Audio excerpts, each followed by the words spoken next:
Hello प्यारे बच्चों, कैसे आप सब। उम्मीद है आप सब होंगे मस्त और तंदुरुस्त। तो मैं कुंदन कुमार शर्मा फिर से स्वागत करता हूं बेटा मैग्नेट बेंच हिंदी माध्यम चैनल में। तो विद्यार्थियों, आज हम देख रहे कक्षा 12वीं की गणित का भाग 1 पाठ्यक्रम परिचय, यानी कि आप क्या पढ़ने वाले हैं और क्या क्या सिलेबस में है, इसके बारे में मैं आपको बताने वाला हूं।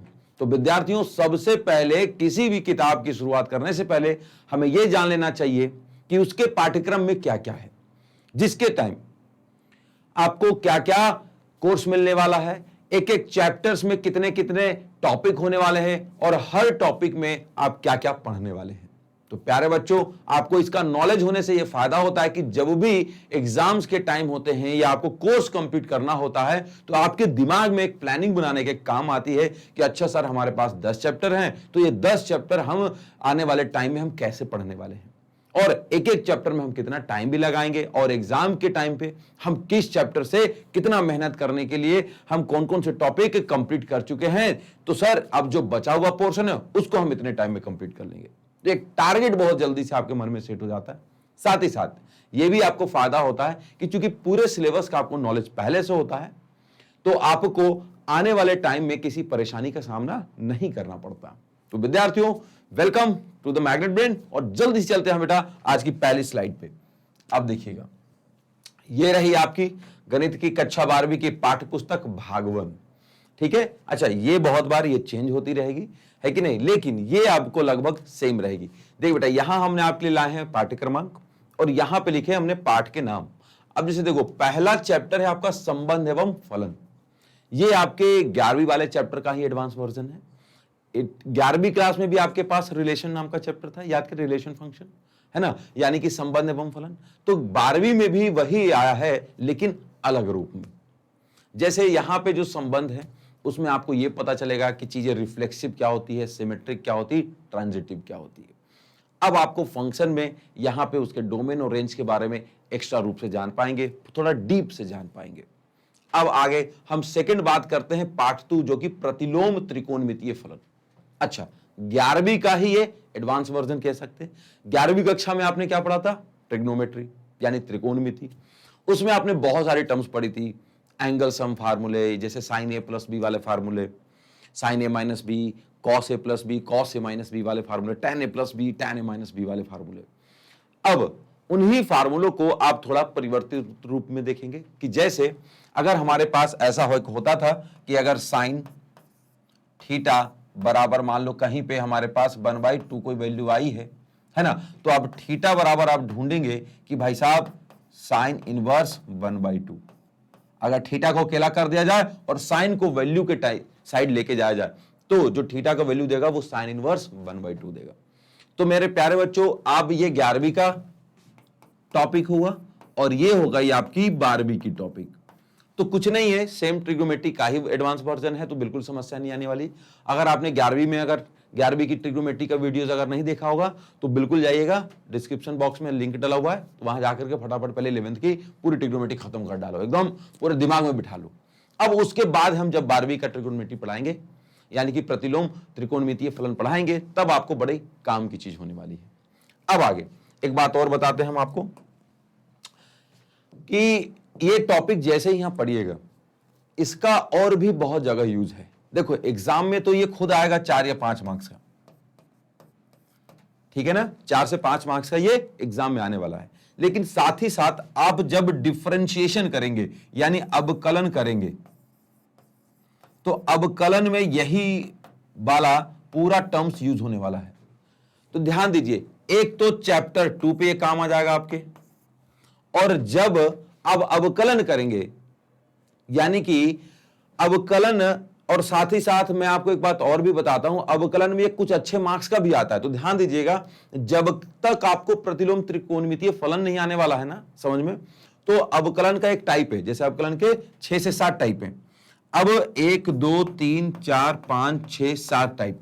अब उस 7 टाइप में से जो तीसरा टाइप है वो प्रतिलोम त्रिकोणमितीय फलन का अवकलन है। वैसे तो हम उसमें पढ़ाएंगे भी, अगर इसका नॉलेज नहीं होगा तो हम वहां भी नॉलेज देंगे, लेकिन अगर आप पहले से सीख के जाएंगे ना तो एक तीसरा वाला टॉपिक जो है उसमें सॉल्व करने में बहुत ज्यादा इजी होगा और अब खटाखट कर लीजिएगा।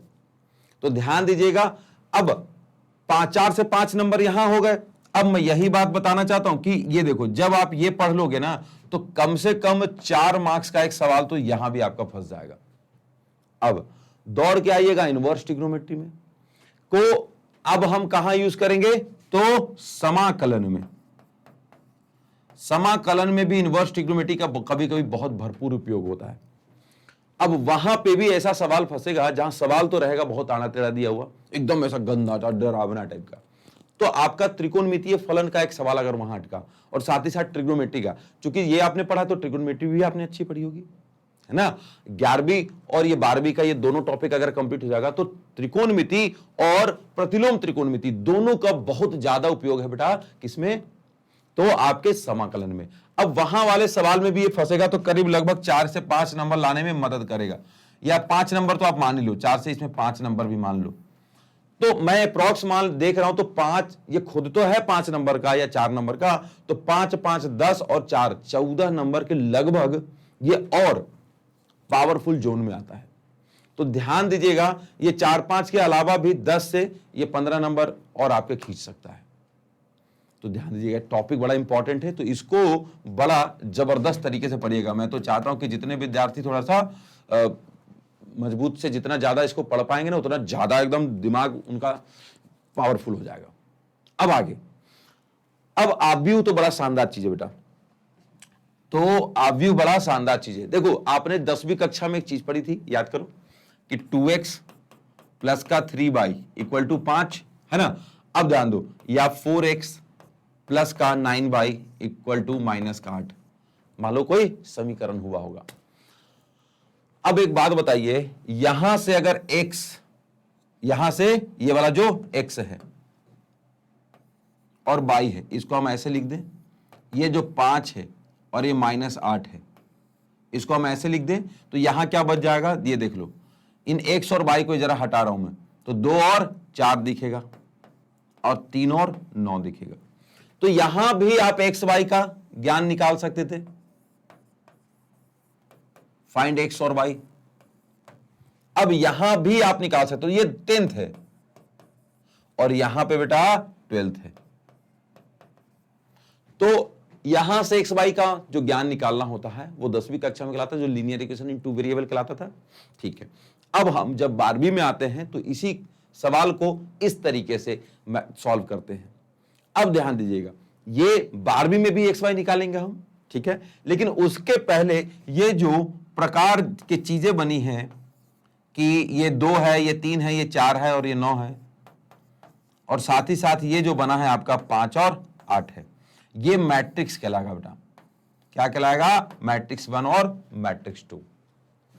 अब मैट्रिक्स क्या होती है ना, कि बहुत सारे रो और कॉलमों से मिलकर बनी होती है। अब इन सारी चीजों में आप पढ़ने वाले हो कि मैट्रिक्स का प्लस कैसे होने वाला है, मैट्रिक्स का माइनस कैसे होने वाला है, मैट्रिक्स आपस में मल्टीप्लाई कैसे होंगे, हाँ, मैट्रिक्स का मॉड क्या होता है, उसमें इनवर्स क्या होता है, उसमें ट्रांसपोज क्या होता है। तो ये सारी चीजें आप पढ़ने वाले बेटा मैट्रिक्स में, और ये भी करीब 4 से 5 मार्क्स का चैप्टर है, तो काफी इंपॉर्टेंट चैप्टर है। साथ ही साथ रियल लाइफ में मैट्रिक्स का क्या उपयोग है, हम इन चीजों को पढ़ने वाले हैं। तो मैट्रिक्स बहुत शानदार चैप्टर है, बहुत इजी चैप्टर है, और बहुत ही कम टाइम में आप तीसरा चैप्टर खत्म कर लेंगे। अब बात आई सारणिक की, तो ये लगभग आव्यूह के जैसा ही है, लेकिन हल्का सा हटके है। जो मैट्रिक्स आप निकालते हैं उसका जो मॉडुलस बनता है, उसका जो उत्तर आता है, वो आप समझ लीजिए एक तरीके से सारणिक से आता है। और मैट्रिक्स के ये यानी ये जो आव्यूह है, उसी के हल को हम लगभग क्या कहते हैं बेटा, सारणिक कहते हैं। तो आव्यूह और सारणिक लगभग एक जैसी चीजें हो गई।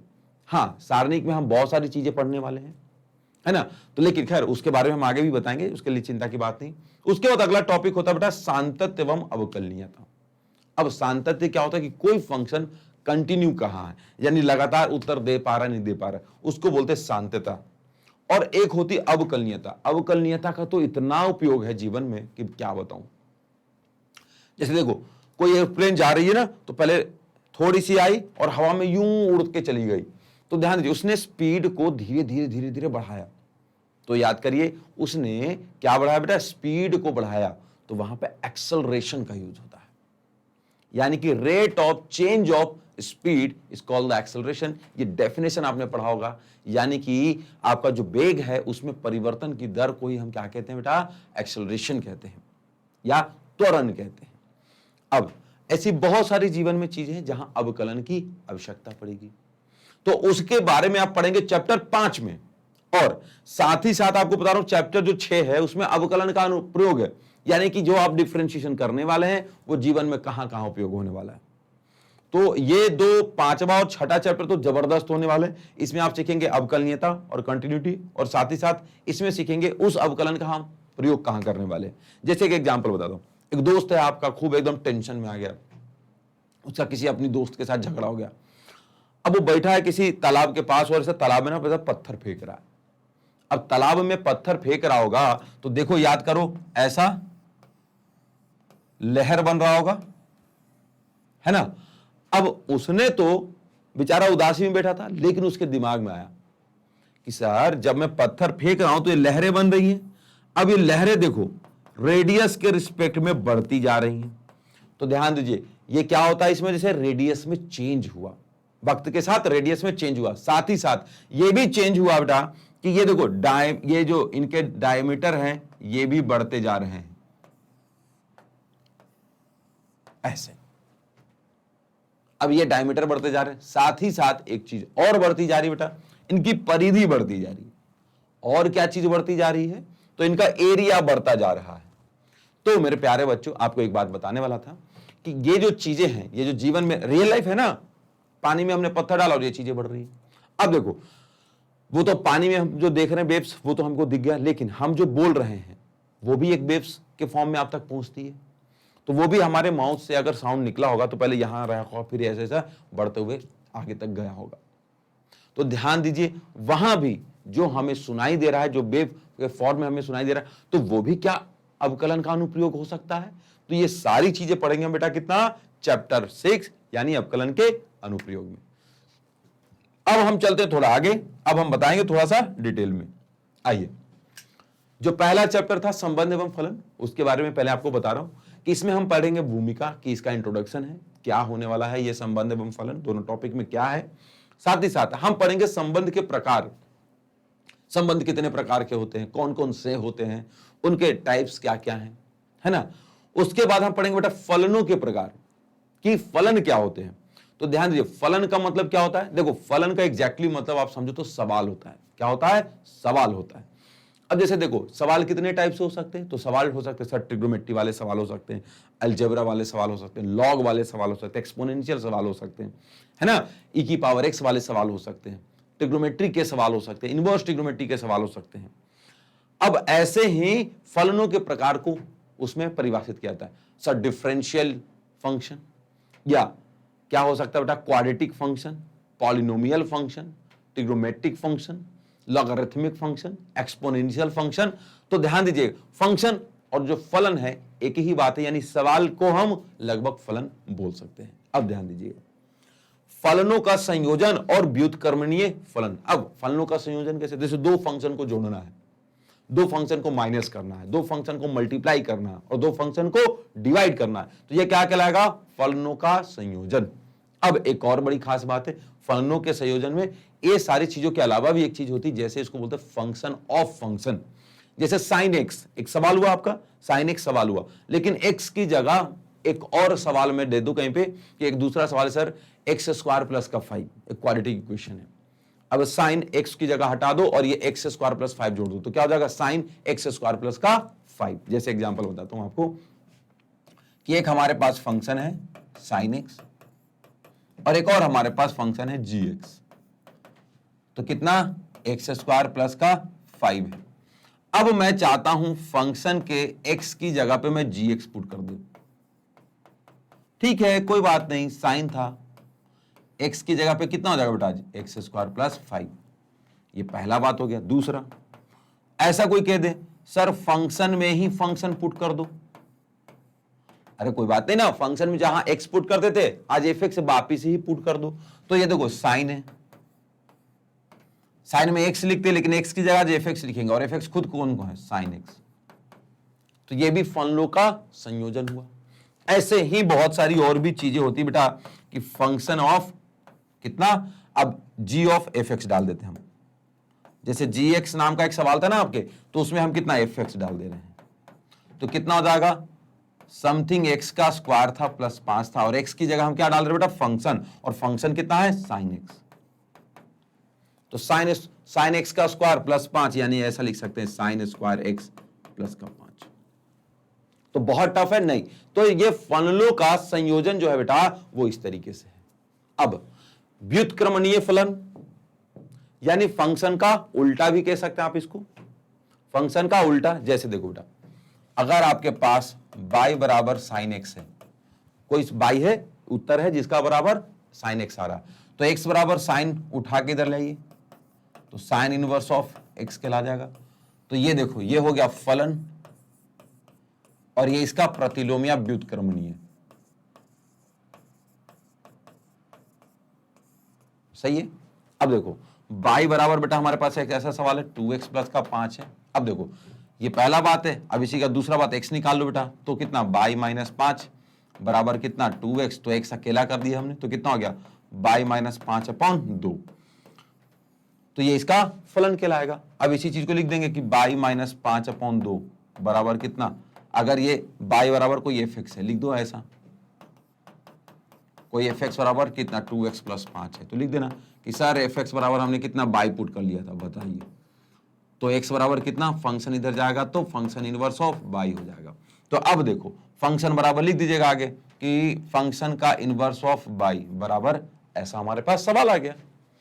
तो देखिए फंक्शन होना और उसका व्युत्क्रम होना, यानी उसका प्रतिलोम निकालना कोई बहुत बड़ा टफ नहीं है, तो ये तो बड़ा इजी होने वाला है आपके लिए। तो ध्यान दीजिएगा फलनों का संयोजन किस तरीके से करने वाले हैं और व्युत्क्रमणीय फलन हम कैसे करने वाले हैं। लेकिन जब आप टॉपिक पढ़ेंगे तो बहुत डीप में पढ़ेंगे, साथ ही साथ ऐसे बहुत सारे सवाल करेंगे जो एग्जाम में आ चुके भी हैं, और साथ ही साथ आपके सिलेबस में जो दिया हुआ है वो भी हम सारे सवाल करेंगे। तो विद्यार्थियों जल्दी से बने रहिएगा संबंध एवं फलन नाम के टॉपिक पे। अब आगे बताता हूं मैं प्रतिलोम त्रिकोणमितीय फलन, जिसके बारे में हम बहुत बार बता चुके हैं कि इसका इंट्रोडक्शन क्या होगा, साथ ही साथ इसके बारे में हम ये भी जानेंगे कि ये हमारे 11th क्लास की ट्रिग्नोमेट्री से यानी त्रिकोणमितीय से कैसे संबंध रखता है, वहां के ऐसे कौन कौन से फार्मूले हैं जो इनमें उपयोग होने वाले हैं, ऐसे बहुत सारे फार्मूले बेटा। अब आपको बताता हूं आधारभूत संकल्पनाएं, यानी कि उसके बेसिक कंसेप्ट क्या है, उसका कौन सा ऐसा प्रमेय है, कौन सी ऐसी थ्योरम्स उसमें लगी हुई है, क्या उन कौन से फार्मूले लगने वाले हैं, और उन फार्मूलों को हम ड्राइव कैसे करेंगे, कैसे निकालेंगे उन फार्मूलों को, ये सारी चीज पढ़ेंगे हम सेकंड वाले टॉपिक में। तीसरा प्रतिलोम त्रिकोणमितीय फलनों के गुणधर्म। देखो हर फंक्शन का यानी कि हर टॉपिक का अपना एक खुद का प्रॉपर्टी होता है। अब जैसे अब मैं बात करूं साइन की, अब साइन की वैल्यू में एक बात होती है बेटा कि वो कहां से कहां तक अपनी वैल्यूज को रिपीट करेगी। जैसे साइन देखो क्या होता है, 0 डिग्री पे 0 देता है और 90 पे क्या देता है, 1 देता है। अब मुझे ये बात बताओ कि 0 से 1 अब ये कब देने वाला है, 0 से 1 कब देने वाला, तो देखो 180 पे 0 देगा और फिर हम बात करेंगे कितना, तो 180 के बाद ये जब बढ़ेगा कितना 270 की तरफ, तब ये आगे अपनी वैल्यूज को बढ़ाता रहेगा। अब हम इसकी और एक बात कर रहे हैं कि जैसे साइन एक्स के बारे में आपको पता है कि यहां से जब ये जाएगा तो यहां π/2 पे कितना 1 देने वाला था, अब ये 0। अब हम बात करेंगे तो y/2 से लेके 1 तक ये अपनी वैल्यू को बढ़ा रहा था, 0 से लेके π/2 तक, लेकिन π/2 से लेके 1 तक अपनी वैल्यू को घटा रहा था। तो ये साइन की प्रॉपर्टी थी, है ना।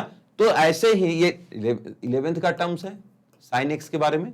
अब ऐसे ही ये 12th में आने के बाद जब ये प्रतिलोम त्रिकोणमितीय फलन में तब्दील होगा, तब बताइए कि साइन इनवर्स एक्स के बारे में क्या होने वाला है।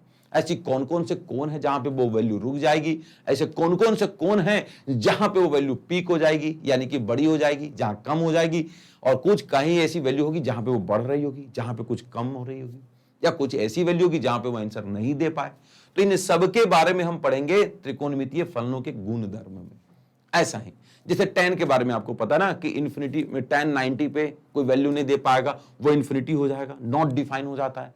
तो भाई साहब ऐसी बात हमको पता होना चाहिए, क्योंकि पता चले कि हम सवाल सॉल्व कर रहे हैं और वो सवाल में हमारे पास ऐसे एंगल आ गए जहां पे उसका आंसर ही नहीं निकल पाएगा, तब हम पड़ जाएंगे मुसीबत में।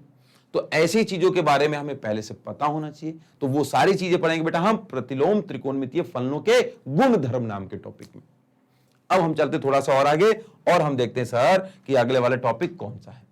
आव्यूह, मैंने बोला था ठीक है कि ये जो जैसे 2x प्लस का 5y बराबर मान लो 10 है और ये 3x माइनस का 7y इक्वल टू 15 है, मान लो ऐसा है। तो ये 10th क्लास में आपने पढ़ा था। यहां से आप एक्स वाई निकालते थे। अब इसी चीज को 12th में आप आके देखेंगे तो x और y को हम एक मैट्रिक्स में रखते हैं बेटा।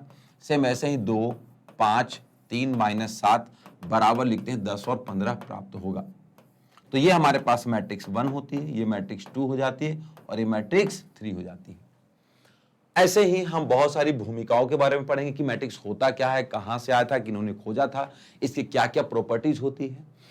अब आव्यूह के बारे में हम ये जानेंगे कि आव्यूह होता क्या है, कितने रो होते हैं, कितने कॉलम होते हैं। साथ ही साथ अब जैसे देखो ये एक वर्गाकार आव्यूह है ना। अब उसके बाद ये देखो ये किस टाइप का आव्यूह होगा। तो इन सब के बारे में हम पता करेंगे बेटा हमारे तीसरे टॉपिक आव्यूहों के प्रकार में। अब आव्यूहों पर संक्रियाएं। अब जैसे देखो दो मैट्रिक्स अगर बन गई यानी कि दो आव्यूह अगर बन गए तो उनका योग कैसे होगा, उनका भाई साहब माइनस कैसे होगा, उनका मल्टीप्लाई कैसे होगा, उनका डिवाइड। अब देखो डिवाइड तो होता नहीं वहां पे, तो वहां पे हम इनवर्स निकालते हैं। क्या निकालते हैं? इनवर्स। तो हाँ तो कोई बात नहीं, मैट्रिक्स का डिवाइड या इनवर्स, लेकिन दोनों शब्द अलग हैं तो इसलिए एक नहीं बोलना दोनों को। तो ऐसा बोल सकते हैं कि मैट्रिक्स में डिवाइड नाम की कोई संक्रिया नहीं होती, लेकिन उसको हम क्या बोलते हैं? मैट्रिक्स का इनवर्स नाम की संक्रिया होती है। तो मैट्रिक्स का इनवर्स क्या होगा, ट्रांसपोज क्या होता है, मॉडुलस क्या होता है, उसके बाद मॉडुलस और ट्रांसपोज में क्या फर्क होता है, अच्छा दोनों के बीच में ऐसी क्या समानताएं होती है, ये सारी चीजों के बारे में हम पढ़ेंगे। किसमें बेटा? तो आव्यूहों कर संक्रियाएं में। अब आव्यूहों का परिवर्त, परिवर्त मतलब ट्रांसपोज। अब देखो क्या होता ना कि कोई भी चीज ऐसी जब हो जाती है, मान लो हमारे पास एक मैट्रिक्स है 1 2 3 4 5 6 7 8 9। अब देखो मैं आपको बताना चाहता हूं कि ये मैट्रिक्स इजी क्यों है, ये आप भी क्यों कर सकते हैं। जैसे कोई मैट्रिक्स था तो मैट्रिक्स का परिवर्त, परिवर्त कुछ नहीं है, इस मैट्रिक्स के ऊपर पावर टी लगा दो। क्या होता है? परिवर्त को इंग्लिश में बोला जाता है ट्रांसपोज, या आप इस मैट्रिक्स के ऊपर ऐसा डैश लगा दो तो ये इसका सिंबल होता है। एक तरीका बता रहा हूं। अब उत्तर में पता कितना होता है? ये जो 1 2 3 बेटा ऐसा लिखा हुआ था ना, आप उसको लिख दो ऐसे खड़े में 1 2 3 खत्म। अब 4 5 6 जो सेकंड रो में लिखा था ना, तो 4 5 6 ऐसे लिख दो। 7 8 9 ऐसा था तो 7 8 9 लिख दो। हो गया इसका उत्तर, खत्म। ये अगर कोई मैट्रिक्स था ना बेटा, ये विद्यार्थियों कोई मैट्रिक्स था तो ये मैट्रिक्स का क्या है? परिवर्त है। तो मैंने बताया ना मैट्रिक्स सच में बहुत इजी, बस आगे उत्तर एक ही लाइन में 1 2 3 जो ऐसा लिखा हुआ था रो में, उसको 1 2 3 को कॉलम में लिख दिया। सेकंड रो में 4 5 6 सेकंड कॉलम में लिख दिया। थर्ड रो में 7 8 9 है, थर्ड कॉलम में हमने लिख दिया 7 8 9, खत्म। इतना ही था। हाँ अब इसके आगे जो प्रॉपर्टीज होगी हम पढ़ेंगे ना कि सममित और विषम सममित आव्यूह क्या होता है। तो देखो इसमें बड़ा इंटरेस्ट आपको आने वाला है, सममित और विषम सममित में। देखो क्या है, एक ऐसा मैट्रिक्स है ना जिसका जब परिवर्त निकालेंगे, जैसे देखो 1 2 3 2 3 4 5 5 और 6। देखो ए नाम का कोई मैट्रिक्स है। अब इस मैट्रिक्स का हमने ट्रांसपोज या परिवर्त निकाला। देखना ध्यान से, मैंने क्या बोला था? पहली लाइन जो है ऐसे वाली उसको बस ऐसे लिख देना। तो 1 2 3 ऐसे बेटा, तो देखो 1 2 3 245। सेकंड वाली ऐसे, उसको सेकंड वाली को ऐसे लिखना 2 4 5 3 5 6, इसको ऐसे लिख दो 3 5 6। अब एक बात बताऊं, आपने ट्रांसपोज कर भी दिया, पहले लाइन को ऐसे खड़े में लिख दिया, लेकिन मैं आपको एक चीज दिखा रहा हूं। देखो चमत्कार, मैथ्स कितना इंटरेस्टिंग है ये बात आपको बता दो। देखो पहले पोजीशन पे 1 2 फिर से 2 3, अरे फिर से 3। बोले सर आपने तो चेंज किया था, है ना।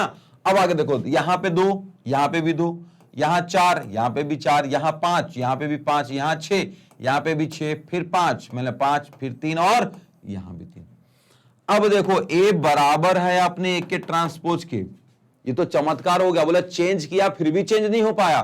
बोले सर अभी तो किया था, आपके माथे में दर्द हो जाएगा। सारा बोला अभी ट्रांसपोज किया था, अभी परिवर्त किया था, बट वापिस वैसे कैसे हो गया? तो ऐसे मैट्रिक्स को हम बोलते हैं कितना बेटा? सिमेट्रिक मैट्रिक्स या सममित आव्यूह। क्या बोलते हैं बेटा? सममित आव्यूह। अब ध्यान दीजिएगा, तो देखो मैथ्स बड़ा चमत्कारों से घिरा हुआ है। ऐसे देख रहे हैं आप, ये मैट्रिक्स भी ऐसा चमत्कारों से घिरा हुआ है। यानी कि ये जो आव्यूह है उसमें बहुत सारे ऐसे चमत्कार है बेटा, कि हमने पूरे को चेंज कर दिया, बाकी वो भी एक ही जैसा दिख रहा है। अब इसी के आगे होता है बेटा विषम सममित आव्यूह। ये भी बड़ा इजी है, बहुत शानदार चीज है इसमें भी। अब आगे ध्यान दीजिएगा,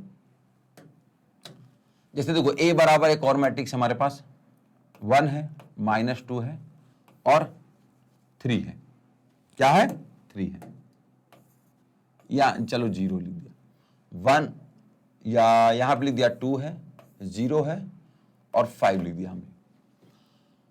अब यहां पे हमने लिख दिया -3, उसका बाद -5 और 0 लिख दिया। एक मैट्रिक्स हमने ऐसा लिया है, इस मैट्रिक्स का ट्रांसपोज करो बेटा, तो 2 0 -2 और 3, ठीक है, 2 0 और 5 है ना, 2 0 और ये ऐसे 5, ये पहला वाला पहला लाइन। अब -3 माइनस का 5 और कितना बेटा? 0। अब जो तीसरा मैट्रिक्स ऐसा था ना, उसको हमने ऐसा लिख दिया, मतलब तीसरा जो रो था उसको हम तीसरे कॉलम में कन्वर्ट कर दिया। अब देखो इसमें चमत्कार दिखाता हूं, एक बहुत छोटा सा, पक्का 0, ओके 0 0 का कोई दिक्कत नहीं, -2 ना बेटा, तो 2 है, साइन है, मतलब वैल्यू सेम है बट साइन चेंज हो जा रहा है, वाह अपने आप। प्लस माइनस का 2 था, अब देखो यहां पे प्लस का 2 आ गया। अब कोई बात नहीं, अगले देखते हैं। देखो 3, सर 3 तो यहां भी है लेकिन फिर से साइन चेंज हो गया, वाह, तो प्लस का 3 है या -3 हो गया। अब आगे देखो, यहां 2 है, यहां देखो -2 हो गया। अब यहां 0 है बेटा, फिर 0, ओके, 5 की जगह फिर से 5 तो है लेकिन साइन फिर से चेंज होकर मिल रहा है। अब और अच्छी बात, यहां -3 था बेटा, 3 तो मिला लेकिन प्लस में मिल गया, -5 था तो 5 मिला लेकिन प्लस में मिला। अब 0 का 0, तो देखो ऐसा मैट्रिक्स जिसका ट्रांसपोज निकाला जाए तो वो अपने ट्रांसपोज के निगेटिव हो जाए, हर एक शब्द में उसका साइन चेंज हो जाए, तो ये कहलाता है विषम सममित। क्या कहलाता है? विषम सममित आव्यूह। तो मैंने बोला मैट्रिक्स बड़ा इंटरेस्ट होने वाला, आपका एकदम इंटरेस्ट ऐसा जागेगा आपके अंदर से मैट्रिक्स पढ़ने में। अब देखो कितनी शानदार चीज है, और ये आंसर एक दो लाइन में आपका इसका उत्तर मिल जाएगा। हाँ, बस पढ़ने में एकदम मजा आने वाला है, तो पेन कॉपी एकदम बढ़िया तैयार रखिएगा, है कि नहीं, और जबरदस्त तरीके से आपको मजा आएगा। अब लास्ट में हम पढ़ेंगे बेटा व्युत्क्रमणीय आव्यूह, कि जब किसी आव्यूह का व्युत्क्रम निकाला जाता है, उल्टा निकाला जाता है, तो वो कैसे निकाले जाएंगे। तो मैं प्यारे विद्यार्थियों, आव्यूह नाम के इस टॉपिक में आपको सच में बहुत ज्यादा जबरदस्त मजा आएगा।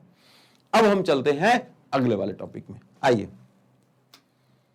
सारणिक, सारणिक की भूमिका के बारे में जानेंगे, सारणिक होता क्या है इसके बारे में जानेंगे।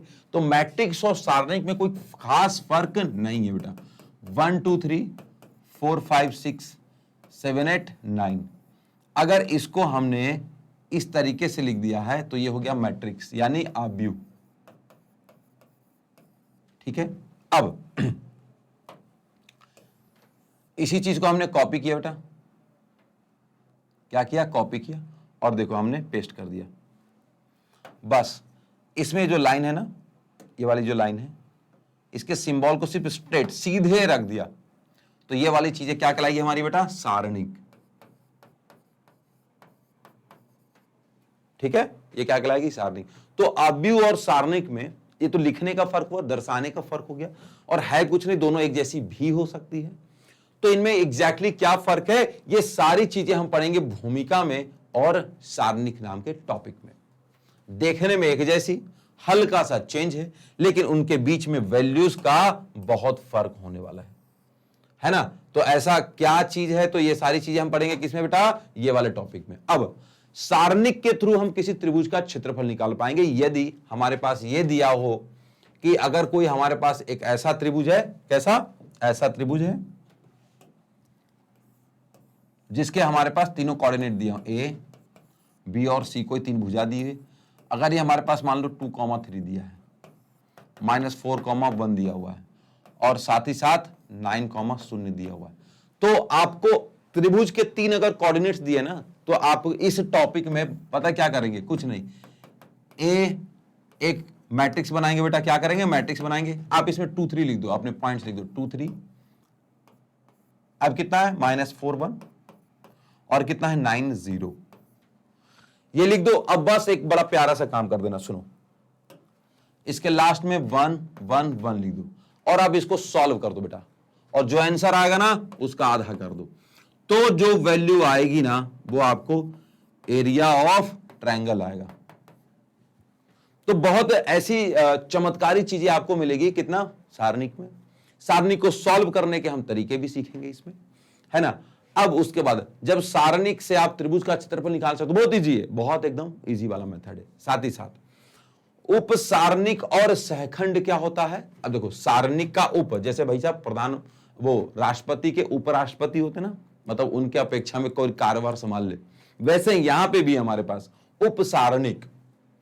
तो ये उपसारणिक क्या होता है इनके बारे में जानेंगे, साथ ही साथ सहखंड क्या होते हैं। खैर आने दो, रुको, गुस्सा नहीं, अभी है बताएंगे ना, अभी ये तो इंट्रोडक्शन है। अब ध्यान दीजिएगा, पूरा पढ़ाएंगे इसके बारे में, चिंता नहीं करो। किसी भी विद्यार्थी को दिक्कत होगी तो उसका वीडियो भी बना के हम डाल देंगे। अब आगे आव्यूह के सहखंडज क्या होने वाले हैं और व्युत्क्रम क्या होने वाले हैं। तो आव्यूह के सहखंडज और व्युत्क्रम क्या होने वाले हैं। साथ ही साथ एक टॉपिक और है बेटा, सारणिकों एवं आव्यूहों का अनुप्रयोग क्या, रियल लाइफ में ऐसा क्या उपयोग है जहां पे हम सारणिक और आव्यूह का उपयोग करने वाले हैं। तो ऐसे बहुत सारे, खासकर कॉमर्स बैंकिंग के क्षेत्र में तो बहुत उपयोग होता है बेटा सारणिक का। तो ध्यान दीजिएगा, ये बहुत इंपॉर्टेंट टॉपिक है और हम बहुत अच्छे से इसको पढ़ाई करने वाले हैं।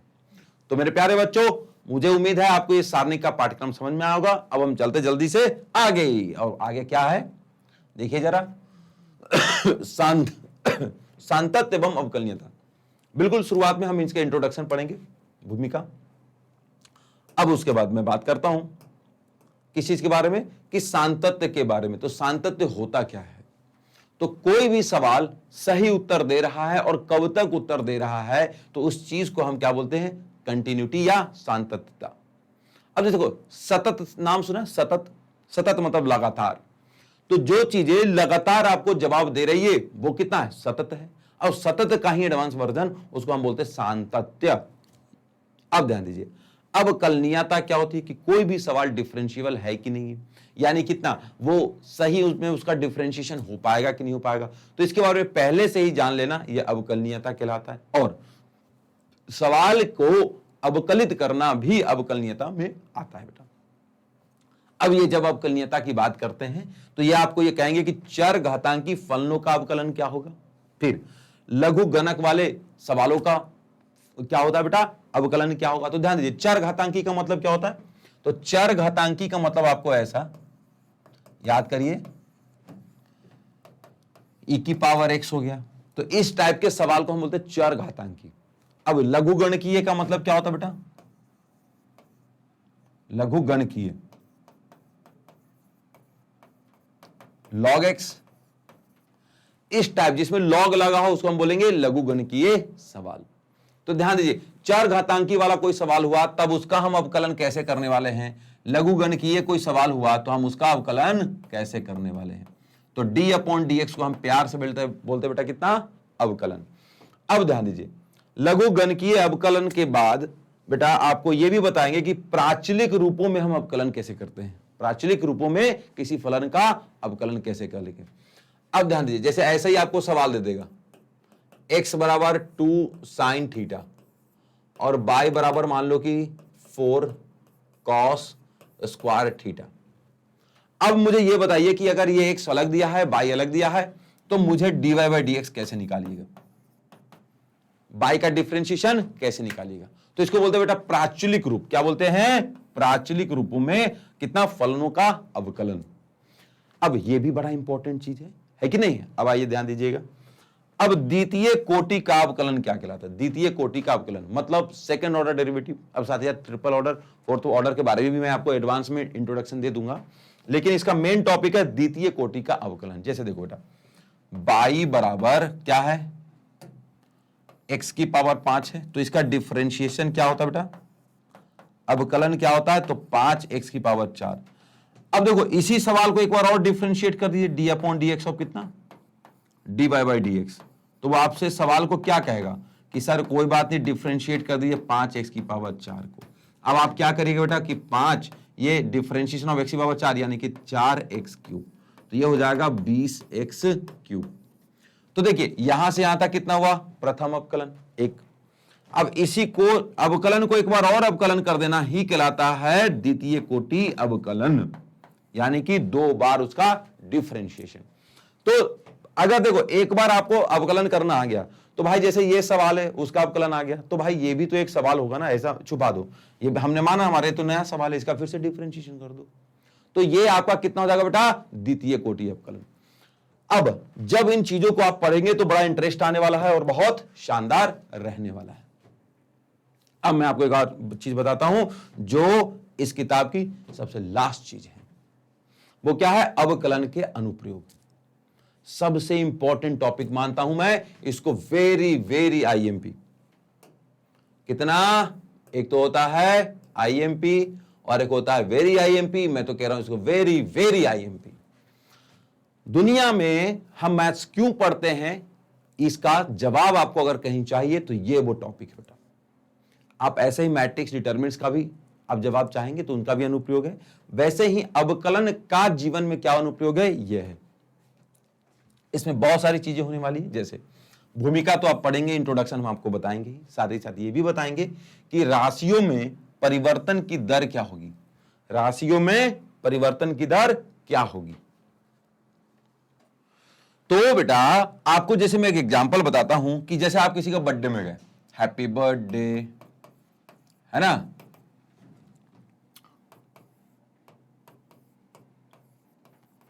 अब ये जो हैप्पी बर्थडे वाला बलून रहता है, याद करो, अब ये जब बलून को आप फुलाते हैं तो यहां पे जो हैप्पी बर्थडे लिखा रहता है HBD, अब जब ये बलून को फुलाएंगे तो ये इतना बड़ा बलून हो जाएगा। तो भाई ये जो HBD इतना छोटा लिखा हुआ, ये भी तो इतना बड़ा हो जाएगा ना, ईमानदारी से बताओ, बिल्कुल हो जाएगा। अब याद करिए और इसको बड़ा फुला देंगे,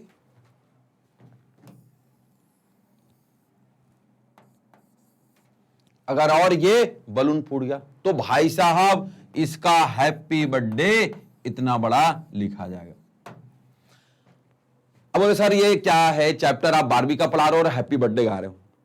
तो हाँ बेटा, ये जैसे देखो एक एग्जांपल क्या है ना, कि जैसे ये छोटी चीज थी, अब इसमें हमने क्या करा, एयर भरते चले गए, है ना, इसका वॉल्यूम बढ़ाते चले गए, इसका आयतन बढ़ाते चले गए। तो ध्यान दीजिएगा इसके किस किस चीज में चेंज आ रहा है। तो एक बात देखिए, पहले रेडियस छोटा था, अब रेडियस बड़ा हो गया, अब और रेडियस इसका बड़ा हो गया, तो इसके त्रिज्या में परिवर्तन हुआ। जैसे जैसे आप वॉल्यूम बढ़ाते जाएंगे वैसे इसकी त्रिज्या बढ़ती जाएगी।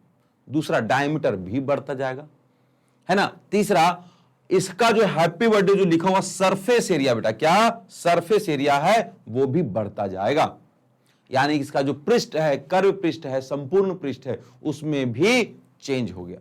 तो ध्यान दीजिए मैंने क्या बोला, राशियों में परिवर्तन की दर, कितना हवा फूकने पे कितना ज्यादा सरफेस एरिया बढ़ रहा है, कितना ज्यादा वॉल्यूम बढ़ रहा है, और वो हम हवा किस स्पीड से डाल रहे हैं, तो उसके कारण त्रिज्या में, सरफेस में क्या क्या चेंजेस आ रहे हैं और किस दर से, किस स्पीड से चेंजेस आ रहे हैं, इसके बारे में पढ़ना बेटा राशियों में परिवर्तन की दर कहलाती है। से मैंने एक बात बोली थी कि दोस्त आपका बैठा हुआ है, कुछ तकलीफ थी उसको और वो पानी में पत्थर मार रहा था। तो क्या कहानी थी कि जब वो पानी में पत्थर मार रहा था तो ये भंवरे बड़ी बड़ी होती चली जा रही थी, है ना। तो ध्यान दीजिएगा ये सारी चीजें बढ़ रही थी, तो ध्यान दीजिए उसका रेडियस बढ़ा, उसका डायमीटर बढ़ा, साथ ही साथ उसका बेटा कितना सरफेस एरिया और वॉल्यूम यानी आयतन और क्या बाकी त्रिज्या और पृष्ठ भी बढ़ा। तो इन चीजों में जो परिवर्तन हुई ना, इसको हम बोलते हैं बेटा परिवर्तन की दर। ठीक है, अब आगे सुनिएगा। इसके बाद हम ये चीजें देखेंगे कि कोई फंक्शन कैसे बढ़ता है, वर्धमान कब होता है और ह्रासमान कब होता है। अच्छा, वर्धमान मतलब कोई फलन का निरंतर वैल्यू बढ़ते चले जाना, और ह्रासमान मतलब लॉस होना, तो किसी का हमेशा लॉस होते जाना। ये चीजों के बारे में हम पढ़ेंगे बेटा वर्धमान और ह्रासमान फलन में। अब बहुत और एक प्यारी सी चीज बता रहा हूं, उच्चतम और निम्नतम, जैसे एक एग्जांपल बता रहा हूं मैं। पहला चीज, दूसरा चीज। अब देखो, एक ग्राफ है जिसके बारे में एक सवाल कहीं से शुरू हो रहा है, ऐसा उसका ग्राफ बना। भाई जीवन में उसका किसी का ग्राफ बना, तो किसी फंक्शन का मैंने कितना ऐसा ग्राफ बनाया। अब जब मैंने देखा कि ये फंक्शन यहां पे देखो बढ़ रहा है और यहां पे घट रहा है, या यहां पे देखो उससे भी नीचे है, तो मैं आपसे एक बात कहना चाहूंगा, बोले कि मेरे प्यारे विद्यार्थी देखो, यहां से यहां तक वो बढ़ा है, यहां से यहां तक बढ़ा है, यहां से देखो यहां तक भी वो बढ़ा है, यहां से देखो यहां से यहां तक भी बढ़ा है, और मैं तो कह रहा हूं यहां से यहां तक भी बढ़ा है। अब जब बात आ रही है उसके लॉस की, तो इसके लॉस को देखो बेटा, यहां से स्टार्ट होकर के यहां तक लॉस में जा रहा है, यहां से स्टार्ट होकर के यहां तक ये लॉस में जा रहा है, ग्राफ इसका नीचे जा रहा है। यहां देखो, यहां से अगर शुरुआत हुआ होगा तो ये ग्राफ और नीचे जा रहा है। तो वर्धमान और ह्रासमान, मतलब जब वो बढ़ता रहे और तो वर्धमान, अब जब वो ग्राफ घटता रहे तो ह्रासमान। और दूसरी बात, उच्चतम और न्यूनतम की बात हो रही है। किस चीज की? उच्चतम मतलब टॉप। तो देखिए बेटा, ये है उच्चतम, ये है उच्चतम, उच्चतम। अब देखो एक बात और, निम्नतम, तो वो ग्राफ पूरे जीवन में सबसे छोटी वैल्यू कहां दे रहा है, तो ये हो गया निम्नतम। अच्छा, ये भी और ये दोनों, उच्चतम मतलब सिर्फ ये नहीं, ये वाला और ये वाला भी। तो कोई ग्राफ किस वैल्यू पे सबसे बड़ी वैल्यू देगा, वो वही वाला फलन किसी वैल्यू पे सबसे छोटी वैल्यू भी दे सकता है। तो इसके बारे में जो पढ़ना होता है ना बेटा, वो कहलाता है मैक्सिमा और मिनिमा। तो ध्यान दीजिए, इसको भी निकालने के बहुत सारे मेथड है ना, बहुत सारे मेथड है, मतलब 2 से 3 मेथड है। अब इन सब के बारे में हम पढ़ेंगे बेटा अवकलन के अनुप्रयोग में। जैसे हमने किसी फैक्ट्री में पैसा लगाया, अब वो पैसा जो हमने लगाया उसका हमने एक इक्वेशन निकाला, मैथमेटिकल इक्वेशन निकाला। अब हम जब चेक करेंगे तो पता चलेगा कि ऐसी क्या क्या चीजें करेंगे तो जिसकी वजह से जो मेरा मतलब फायदा है उस कंपनी में वो सबसे बड़ा हो जाएगा, या मेरा जो फायदा है सबसे कम हो जाएगा, या लॉस भी हो सकता है। तो लॉस कितना कम तक जा सकता है। तो अगर इसके बारे में सोचो, आप पहले से पता कर लो या उनके डाटा आप पहले से पढ़ लो, तो आप बता सकते हो कि अच्छा ये कंपनी आने वाले 10 सालों में प्रॉफिट में जाएगी, लॉस में जाएगी, और प्रॉफिट में जाएगी तो लगभग कितना लॉस में जाएगी या लगभग कितना मैक्सिमम प्रॉफिट में जाएगी। तो सोचो, मैथ्स का उपयोग हम इकोनॉमिक्स में भी कर सकते हैं। इसके अलावा बहुत सारी चीजों में हम इसका उपयोग कर सकते हैं, उच्चतम और निम्नतम वाले टॉपिक में। तो बड़ा इंपॉर्टेंट है। और मैथ्स के बहुत सारे आयामों में एक आयाम ये भी है कि ये आपका एडवांस में कोई चीज प्रेडिक्ट कर सकता है कि अच्छा सर ये रॉकेट अगर जाएगा तो इसमें अगर ये खामी है, इसका फ्यूल का इंजेक्टर इतना तेजी से है, तो बताओ ये रॉकेट कितना मैक्सिमम एनर्जी इमिट कर सकता है, यानी कि सबसे ज्यादा ताकत कब दे सकता है या सबसे लो ताकत कब दे सकता है। तो इन सब चीज के बारे में पढ़ना उच्चतम और न्यूनतम वाले टॉपिक में आएगा। तो विद्यार्थियों, उम्मीद है आपको ये बड़ा चीज समझ में आया होगा। तो आज के लिए ये सेशन में इतना ही था। हम जल्दी से पार्ट 2 का भी आपके लिए क्या, तो ये पूरा पाठ्यक्रम परिचय लेके आएंगे। तो बने रहिएगा हमारे साथ, मैग्नेट ब्रेन की टीम के साथ। पाठ्यक्रम परिचय 1 के बाद हम पाठ्यक्रम परिचय 2 भी लेके आएंगे बेटा। साथ ही साथ आपको बात बताना चाहते हैं कि मैग्नेट ब्रेन की टीम आपके लिए लेके आती है हमेशा हाई क्वालिटी एजुकेशन। साथ ही आपके लिए लेके आती है बेटा क्या, तो CBSE, UP board, Bihar board, MP board, spoken English, CUET, NTSC और ओलंपियाड जैसे बहुत सारे सिलेबस। अगर आपको किसी भी क्लास का वीडियोस देखना हो, कोई भी टॉपिक अगर आपको पढ़ना हो, तो नीचे भी प्लेलिस्ट डिस्क्रिप्शन बॉक्स में दी हुई है। आपको नोट्स की लिंक भी दी हुई है, तो जाइए नोट्स भी ले सकते हैं। फ्री में सारे पढ़ाई कर सकते हैं आप वीडियोस के माध्यम से।